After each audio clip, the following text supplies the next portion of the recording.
रायगड आणि नवी मुंबईच्या विकासात डी.बी. पाटील, दत्ता पाटील, प्रभाकर पाटील यांचे मोलाचे योगदान आहे. येथील भूमिपुत्रांचे प्रश्न त्यांनी विधानसभेत मांडून त्यांना त्यांचे हक्क मिळवून दिले. सिडको निर्माण केल्यानंतर शेतकऱ्यांना हक्काची 12.5% शेतजमीन मिळावी असा निर्णय त्यावेळी सरकारमध्ये असताना मी घेतला. अशी सच्ची सच्चाई देशाचे माजी कृषी मंत्री आणि राष्ट्रवादी काँग्रेस पक्षाचे सर्वेसर्वा शरद पवार यांनी शनिवार दिनांक 16 डिसेंबर रोजी कळंबोली येथे सांगितले. अजित पवारांनी बंड केल्यानंतर जे पक्षात राहून शरद पवारांना साथ देत आहेत ते स्वाभिमानी असे समीकरण सध्या राज्यात सुरू असून या स्वाभिमानी कार्यकर्त्यांचा मेळावा कळंबोलीतील श्रीमती श्यामल मोहन पाटील विद्यालयाच्या प्रांगणात आयोजित केला होता. स्वाभिमानी राष्ट्रवादी कार्यकर्ता मेळावा राष्ट्रवादी काँग्रेस पनवेल जिल्हा अध्यक्ष सतीश पाटील यांनी आयोजित केला होता. स्वाभिमानी कार्यकर्त्या मेळाव्याच्या अगोदरच पनवेल जिल्हा अध्यक्ष सतीश पाटील यांच्या शिक्षण संस्थेच्या भव्य दिमाखदार कार्यालय व सभागृहाचे उद्घाटन शरद पवार यांच्या हस्ते करण्यात आले. मेळाव्यात महबूब शेख, खासदार अमोल कोल्हे यांनी शरद पवारांवर टीका करणाऱ्यांचा खरपूस समाचार घेतला.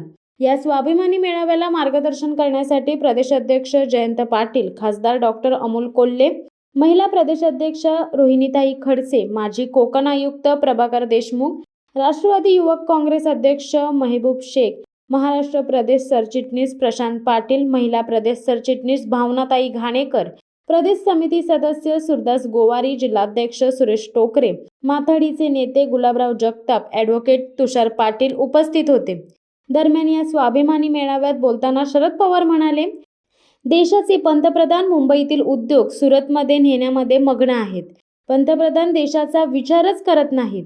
मुंबईतील बीकेसी मधील हजारो बेरोजगारांच्या हाताला काम देणारा हिऱ्यांचा उद्योग हा अन्य स्थळी नेल्याने बेरोजगारांचा प्रश्न गंभीर बनला आहे. स्थानिक भूमिपुत्रांच्या शेतजमिनी घेऊन त्यांच्या हक्काचा रोजगार हिरावून त्यावर शासन प्रकल्प उभारत आहे. अशा शासनाच्या नैना प्रकल्पाच्या विरोधात शेतकरी बांधव एकवटले असतील तर त्यांच्या खांद्याला खांदा देऊन लढण्यासाठी आम्ही तयार आहोत. स्थानिक भूमिपुत्रांना उद्ध्वस्त करणारा विकास आम्हाला नको आहे, असे शेवटी शरद पवारांनी जाहीर केले. शिवसत्ता टाइम्ससाठी विकास पाटील, कळंबोली. दे धडक बेधडक वृत्त देणाऱ्या आपल्या शिवसत्ता टाइम्स न्यूज चॅनलला लाल बटन दाबून सबस्क्राईब करा आणि बेल आयकॉनला क्लिक करायला विसरू नका.